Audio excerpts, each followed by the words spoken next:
Nous allons refermer ce journal avec le premier volet ce soir d'une série de reportages consacrés au tramway strasbourgeois. La deuxième rame arrivera dans quelques jours à Strasbourg, un tramway que les fabricants anglais appellent déjà l'Eurotram.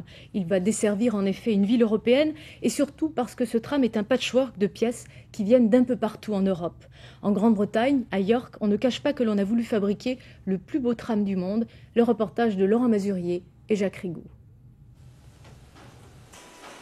L'Europe existe, nous l'avons rencontrée à York, ici, dans les usines ABB, où 170 Anglais construisent le tram de la communauté urbaine de Strasbourg. C'est l'Eurotram, car l'aluminium pour faire les wagons a été acheté en Suisse. Les moteurs, eux, sont italiens, les freins anglais. L'électronique, quant à elle, est made in Germany. Le meilleur exemple, ce sont les roues. Elles sont équipées de caoutchouc entre l'intérieur et l'extérieur, ce qui les rend plus silencieuses. Ces roues, elles viennent de Suède. Et c'est la seule usine à avoir un tel savoir-faire, une telle expertise. Si nous devions les construire nous, elles ne seraient pas aussi bien. Nous dépendons donc de nos sous-traitants pour nous donner les meilleurs produits, la meilleure qualité, la technologie la plus récente.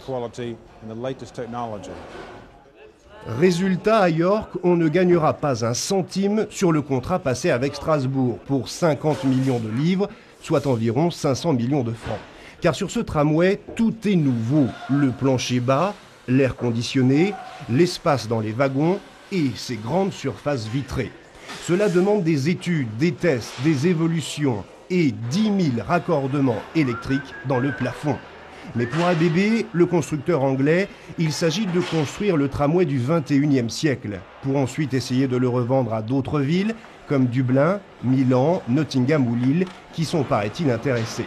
ABB, surtout, a une réputation à défendre. Le groupe est une multinationale, présente dans 140 pays, et il compte 200 000 salariés, réalise un chiffre d'affaires annuel de 30 milliards de dollars.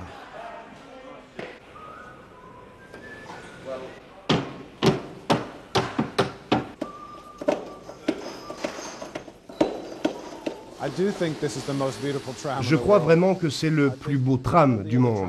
Tous les autres sont affreux maintenant en comparaison. C'est la Cendrillon des trams. Une Cendrillon qu'à York, on aimerait voir devenir des espèces sonnantes et trébuchantes. À Strasbourg, on la verrait mieux en victoire pour les prochaines élections municipales.